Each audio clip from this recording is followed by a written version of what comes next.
To rest, and we'll kind of put that in context next week. In November and all the way into December, so probably about 7 or 8 weeks, what I want to do is do Christmas throughout the entire November and into December. I'm going to lay the stage for it, lay all the prophecies out for it, and then go into each little moment. So we got wise men, we got shepherds, we got Joseph being just freaked out, we got Mary being freaked out, we got Zechariah being totally freaked out. So we'll go into all of those things and just see what God brought about. But we'll start off with prophecy with John 3:16, because that's how the gospel starts. All right, it was the love of God that sent his son. So we'll do that for all of November and into December and right up to Christmas. And Christmas is going to be goofy because I think Christmas Day is on a Sunday this year. So it'll be goofy, but we'll figure it out. So, all right, are y'all with me there in Philippians 4? I should probably get there myself. Hang on. I got it. I've done these words before, and these are Greek words, and these help me, and I want to put them up here so you can see this as we go through this, because I want to be really, sorry, my cords will get me. I want to be real deliberate today. These words, I want them to stand out to you, because we have the logos, we have what we call the pathos, and then we have ethos. And I brought my stool up here today because I'm deliberately going to have to try to camp out. I started to bring duct tape to duct tape me here because you guys know I move around a little bit. All right? But I want to deliberately camp out on ethos today. Okay? So let me explain these Greek words. They're fairly simple. Logos is simply this. Logos is the word. Okay? It's the understanding.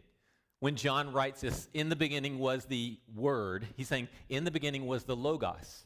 All right? And this was, in Greek, they have this idea of elements. You have earth, you have air, you have water, and you have the weird one, fire. Because they went, what's fire then? It's not earth, air, water. All right? Well, we got to have our own category for that one. Okay? But the thing that brings all of those elements together and it gives rationale and reason and word to them is logos. So when we talk about studying or the words about bios, living things, we call it biology, okay? So logos is the explanation, okay? It's the information that's been given to you. God so loved the world that he gave his son. That's word. That's understanding. That's rational. Oh, that's why, okay? Now, pathos, we get our word empathy, all right? Everybody see that word in there? And sympathy, okay? And even a word passion. The passion of the Christ was the pathos of Christ. It's the feeling. It's the inside. So we have information that goes into our brain. That's logos. But how we feel about that is our pathos. When I tell you that God loved the world in this way, that he gave his only begotten son, that you might not perish. Some of you go, I see. I understand. I recognize those words. I understand those facts. Means absolutely nothing to me. You're missing the pathos. There should be something within you that goes, for me? Are you kidding? He loves me that way? And my feelings should be tapped into. There should be an effect on my pathos. All right? Some of you actually fell in love with someone one day. And your emotions were stirred, all right? And the dopamine started going, and the cortisol starts going, and all these emotions and hormones are going. You're like, I'm in love. I want to tell everybody. Well, that's your pathos being stirred. And it utterly defies your logos, amen? For some of you, you're like, what were you thinking, all right? I wasn't thinking. I was just into pathos, all right? So sometimes that pathos can be dangerous, right? Because if the pathos is stirred without the correct logos, what happens?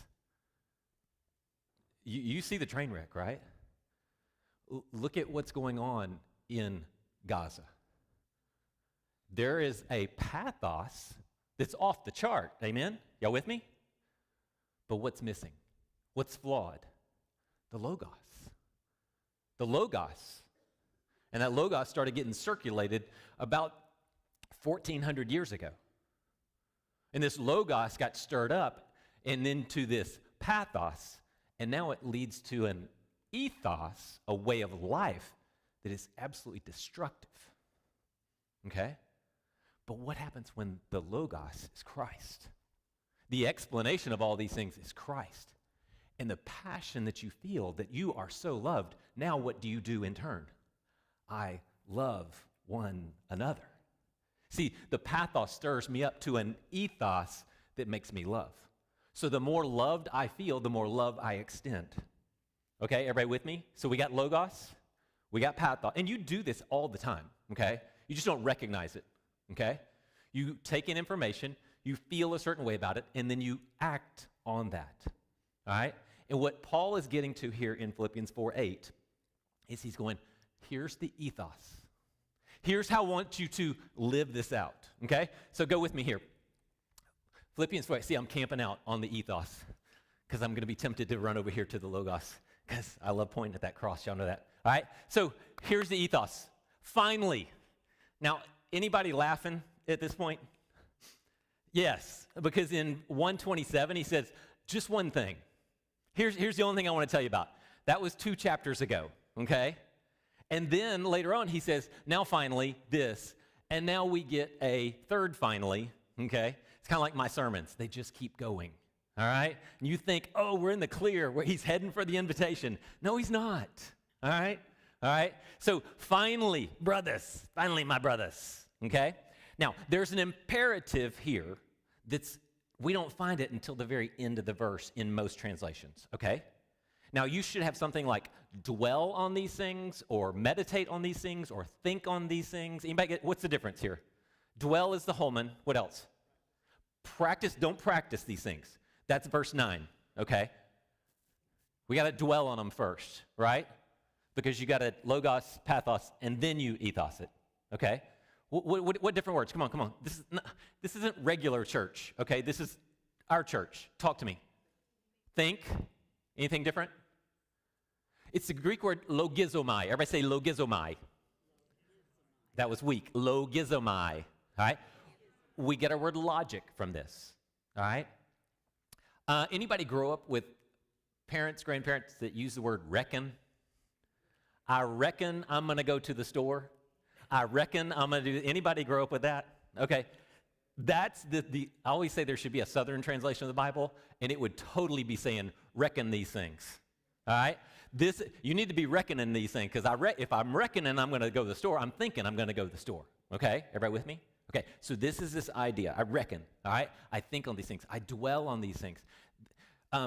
It's just something that you put your mind to. Okay? It's just can mean all of these words. Meditate is another one. Consider is another way of saying this word. Okay, so consider these things. Okay, anybody's translations start with that, with the imperative, consider these things? No, everybody's got the whatever. Okay, all right.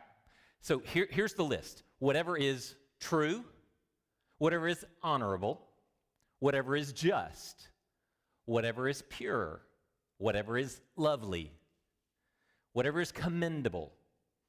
If there is any moral excellence, that's kind of an objective standard, all right? And if there's any praise, more of a subjective standard, think, dwell, meditate, consider, reckon on these things. All right? That's the imperative. That's the imperative right there, okay? So look at it again. True, honorable, just, pure, lovely, and commendable. Now, I know different translations have different words for them. There's a bunch of different translations. They have a bunch of different ways to describe this. I almost wish there was a guy list and a girl list, okay? Because guys tend towards more words that are masculine, all right?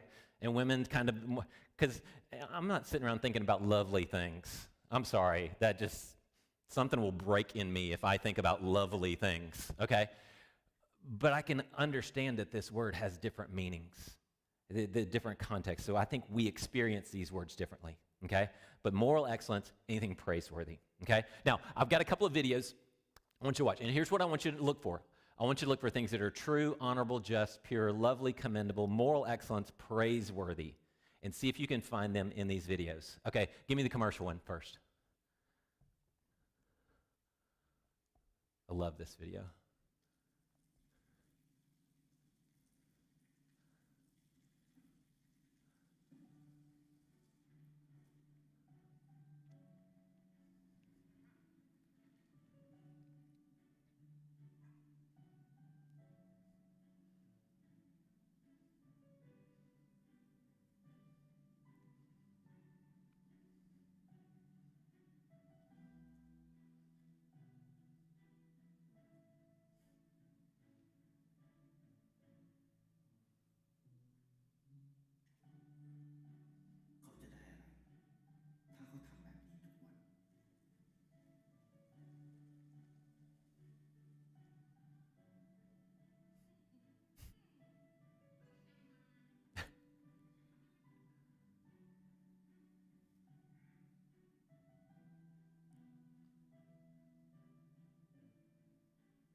Don't you love that commercial? Well, it's a commercial for something. I think it's some bank or something like that. Did you see anything that was true? Anything that was honorable, just, or righteous? In other words, when we say in Judges, everyone did what was right, righteous, where? According to God? In their own eyes. Whatever is pure, whatever is unmixed, with no ulterior motives. I love it when the lady with the cart's like, where is he? Where's the guy that's supposed to help me every day? All right? And yet he runs up, and it's just so cool. Lovely. This means towards love. That means it aims towards something you go, man, I love that. I love that. That commercial is lovely because I love that. I think that's awesome. I think that's amazing. Commendable. Is there any moral excellence? Did anybody see any moral excellence in that? Anything you wanted to clap for and applaud for and go, yeah, I like this guy. I want that guy to be my friend, okay? I want to think on those things. When I walk past a pot with a dead thing in it and I see water, I want to move it over. When I see a lady needing help with her, I want to do that. I want to dwell on those things. I want to think on those things. I want to reckon on them things, all right? Why? Why? Because God so loved the world that he gave his only begotten Son for me. The shepherds in their way, just being out there in the middle of Bethlehem, the angel comes and says, the Messiah has been born to you. I don't want to go, thank you for that information. I want to react with pathos so that my ethos is profoundly affected. All right? That's how I want to chase these things down. That's how I want to, because I want to think about these things. I want to put them into practice. Because the more I think about them, the more I'm going to do those things. I don't want to fill my mind with stuff that isn't like that. I want to fill my mind with stuff that propels me towards that. Why? Not so I can get a check mark someday. Not that so God will go, yay, good job. No. I want to do it because that's what he did for me. You see the progression? All right, go with the other one, the track one. Yeah.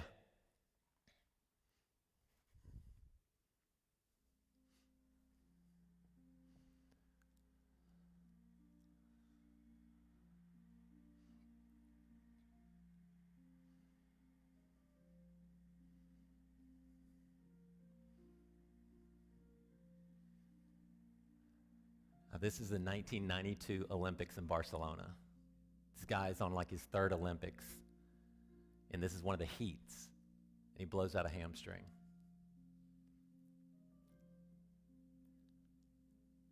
So the leader finishes,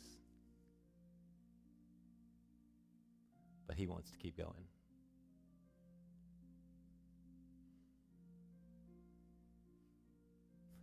And that hurts if you don't know. And all of a sudden, out of nowhere, comes Dad. Security guard tried to stop him. That was not going to happen. And he realizes, this is my dad.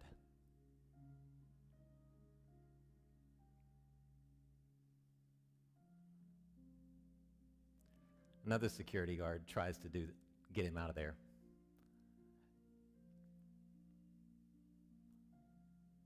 That's not going to happen.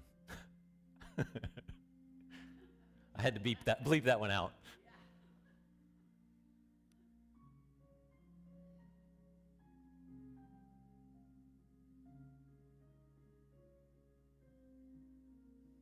Another security guard tries. Yeah, that's not going to happen.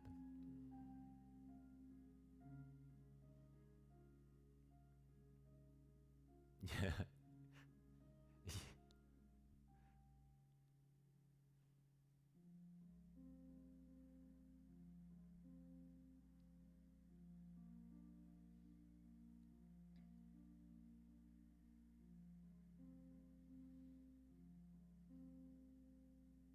And they cross the finish line.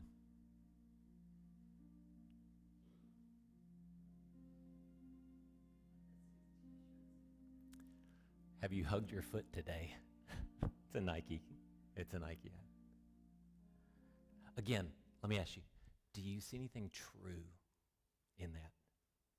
Do you see anything honorable, just, righteous, pure? No ulterior motives at all. Singleness of purpose. Do you see anything lovely? Literally means toward love. Pros phileo, toward love. Something that just everybody goes, that's just pure love right there. Commendable. You've heard the word euphemism. A euphemism. It's a word or a phrase that we use to substitute for something that's sort of harsh or crass. Instead of saying someone died, what do we say? They passed away. Or if we're being funny, they kicked the bucket or bought the farm. Or these are euphemisms. That's what this word here is for commendable. It literally means to speak well of someone, to say a good report of someone. Blaspheme is from the same root as euphemism. All right? To blaspheme is to speak ill of someone or to give someone a bad or negative or damaging report. All right? But a euphemism is a good report, a good saying. So saying things that are commendable, if there's any moral excellence or any praise, moral excellence, objective, praise being subjective, does that make you want to clap and cheer? The guy that won the race, anybody ever heard of him? Anybody ever seen the video of him winning the race? No. How many of you have seen this video before? So you've seen this? How many is the first time you've ever seen this? All right. I mean, I'm a wreck when I watch this. All right. I don't do it up here on stage because I'm cool. All right. But at home, I'm like, no, I'm done, man. I am a wreck. All right. Because what do I see in this? I see all of these things. And here's what I want you to think about. Can all of these be present in one moment? Was it not? Was it not seen in all of those things? All of those things came together at one time. Now, do they all have to be all in one moment? No. Let's look at these. I want to look at these real close. Look at sort of the antonym or the opposite of these things, and let's see if we can figure this out. And I would say this. As we think through these words, put a face to it. Put a person to this. You go, I know someone who is that.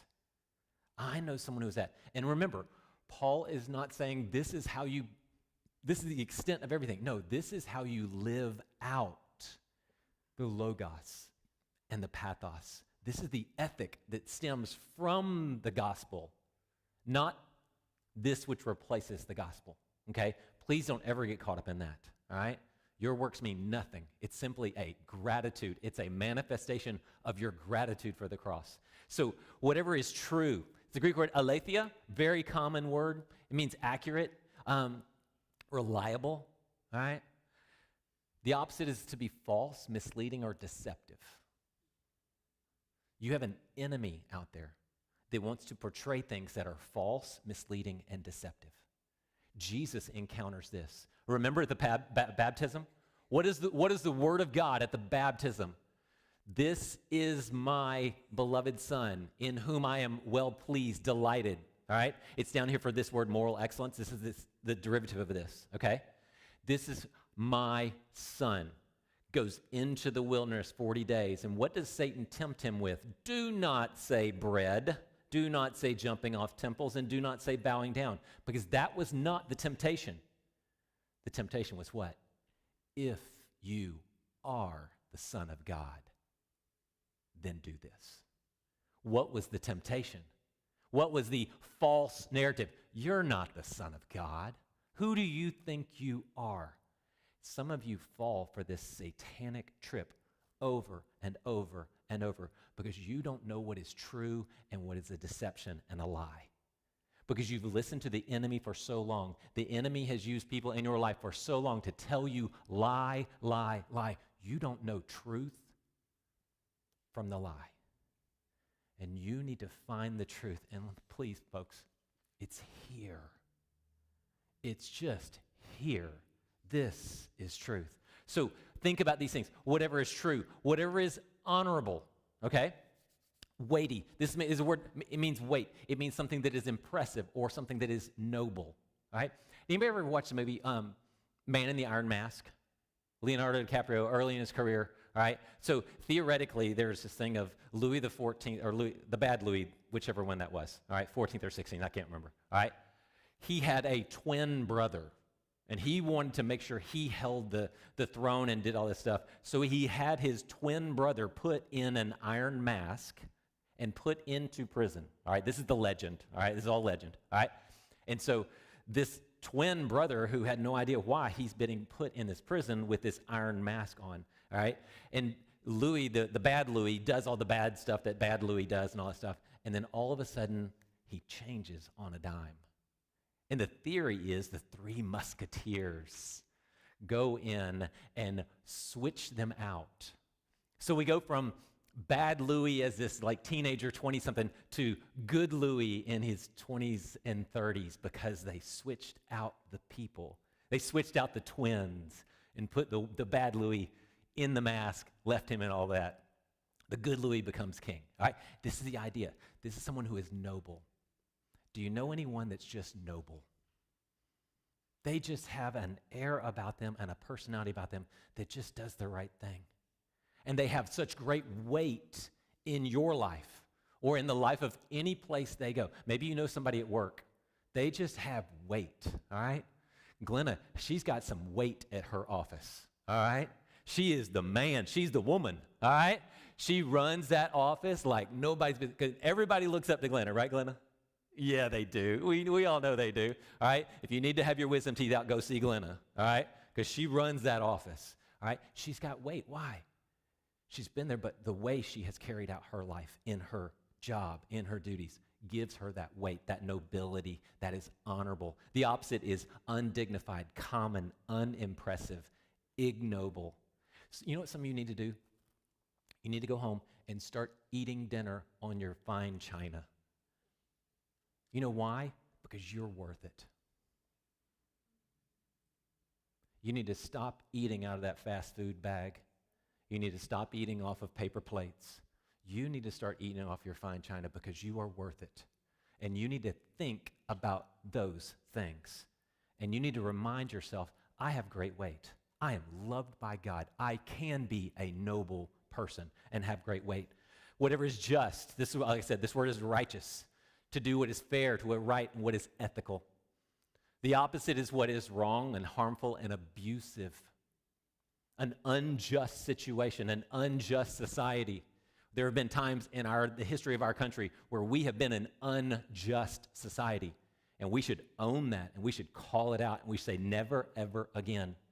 This is the Greek word kakos, to be horrible, mean, evil. This is to be unjust.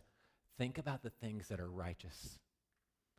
In James, Jesus' little brother, says what? We need to be quick to hear, slow to speak, and slow to get angry, because the anger of men does not produce the righteousness of God.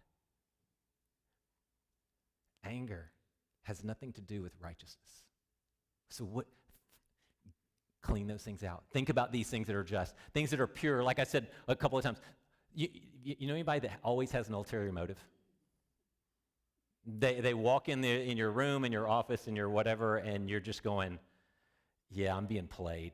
You constantly know you're being played, as opposed to that person that walks in your office and just is awesome. All right? You know, from our 242 group, we talked about David and how Saul kept trying to kill him. I'm like, David's just sitting there, I'm just trying to be awesome. All right?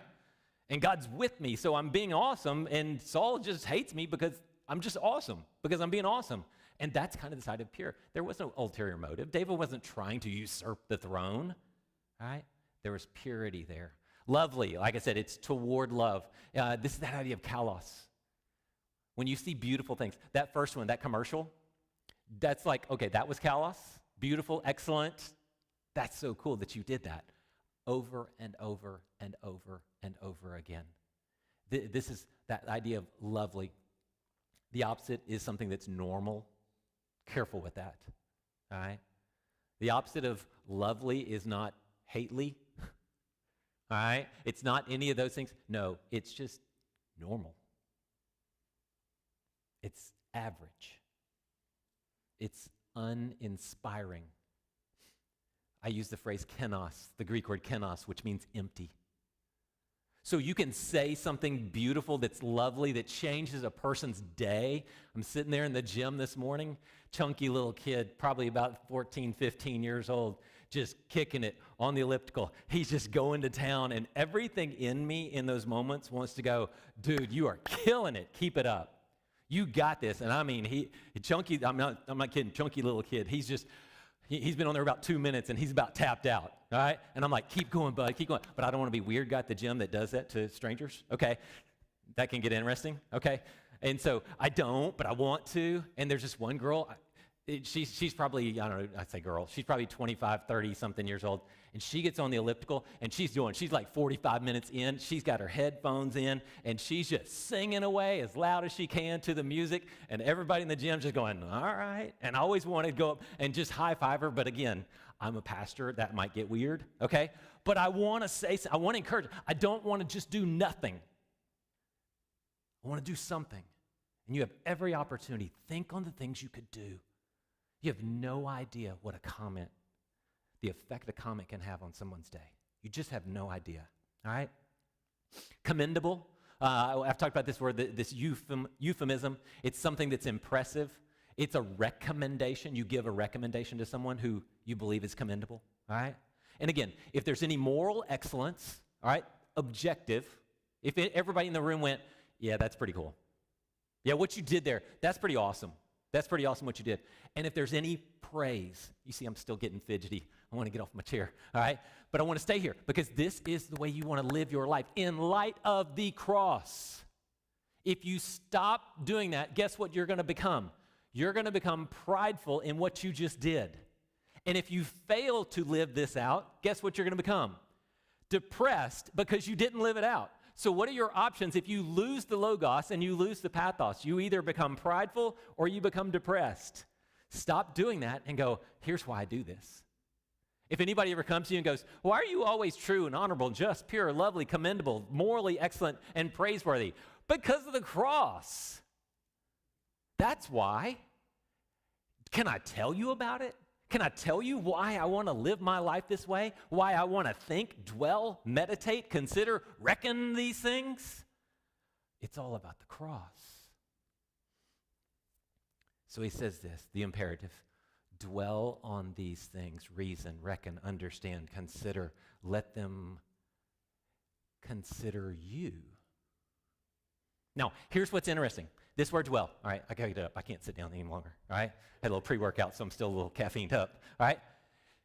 The imperative here is not a present active imperative, okay? A present active imperative means right now, present, do something and do it now. Present active, right? Active means I'm doing something. The opposite is to have a passive, have something be done to you, okay? In baseball, I can hit the ball, active, all right? Or the ball can, what? Hit me, okay? That's passive, something that happens to me. Somebody did something to me. This imperative is not a present active imperative. It is not go think on these things, go dwell on these things, go reckon these things. It is a present middle passive participle. Imperative, which y'all are going, so what? All right? Here's the cool part.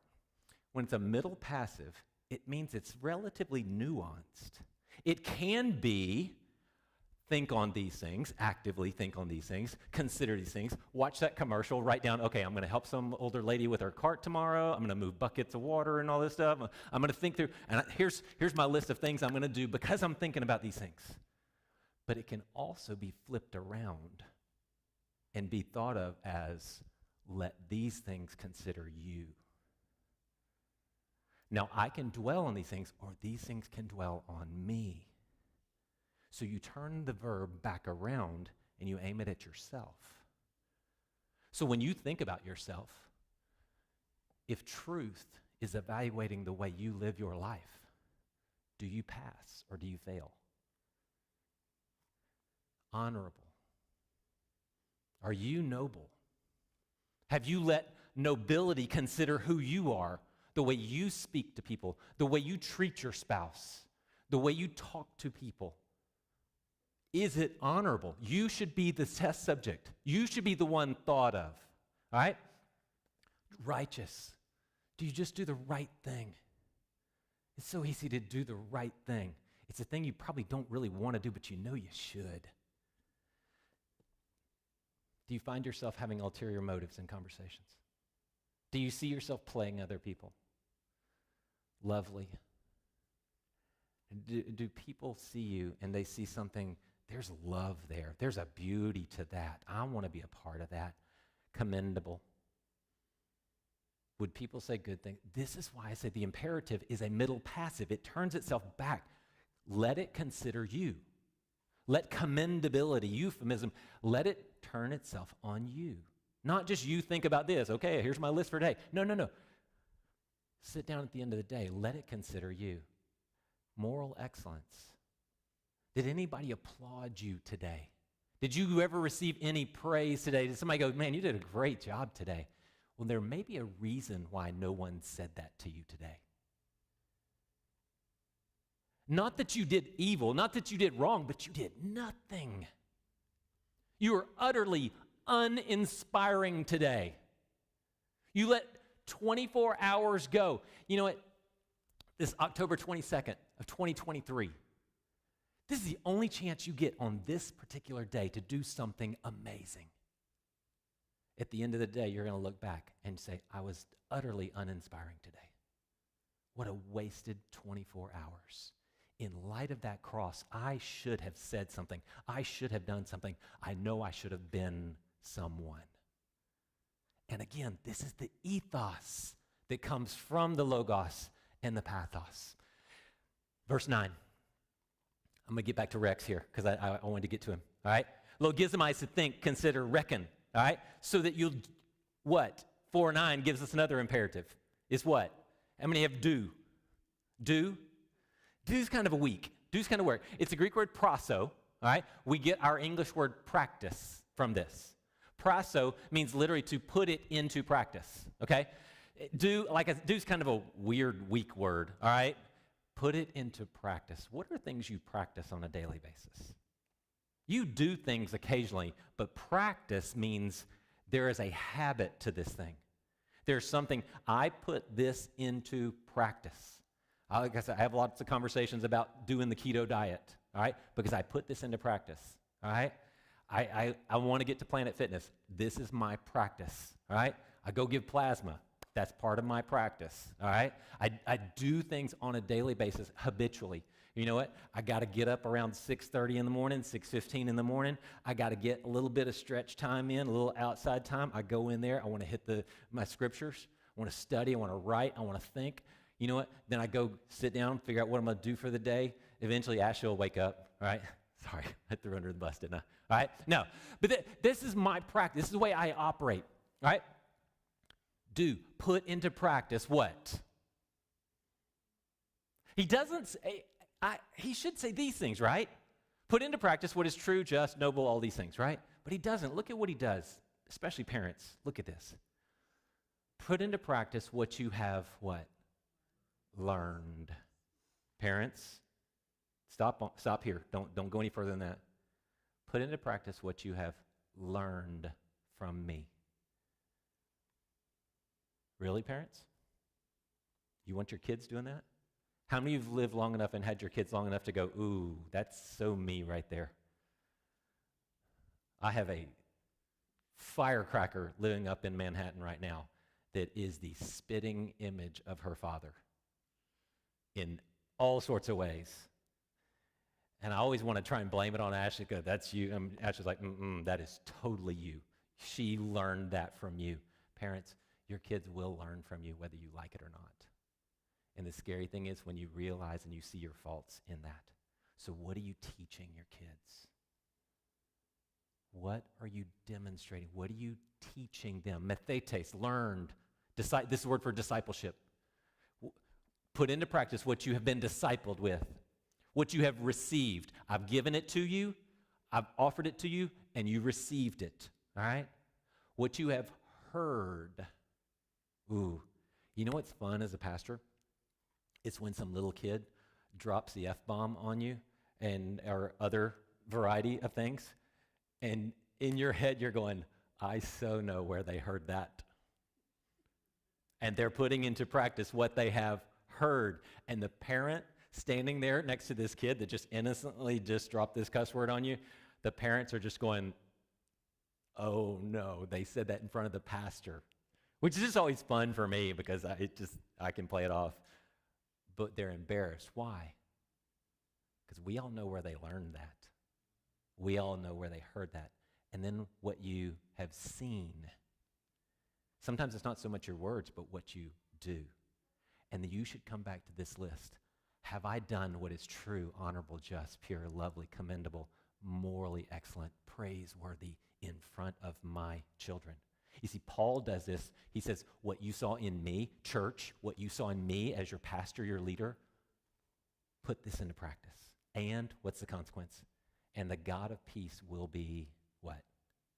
With you. With you. Joseph, Daniel, David. The scripture says very clear that God was with them. God was with them. God was with them. And it wasn't all in the happy moments sitting on the throne eating banana splits. Most of the time it was when they were in prison, when they were enslaved, when they were running from death, when they were locked up in Babylon. God was with them. And you know, the videos we showed, those are pretty cool. And those are fun things. And those are true and honorable, just and pure and lovely and commendable and all those things. But tell me, is the cross not infinitely more? how many times do you dwell and consider on the story of the cross? In all of its nature and it's all of its fullness, and you understand what took place, what's the effect on your emotions, on your heart? Are you stirred up in this? Does the story of that, of all the just, pure, true things, does that stir your affections? And last of all, does it stir the way you live your life? The way you speak to people? The way your ethic is? Are you righteous? Parents, I'm talking to you. Are you righteous in front of your kids? Do your kids hear you saying beautiful, lovely things? Be very, very careful, because the God of peace will be with you. All right, let's pray. Father, I thank you for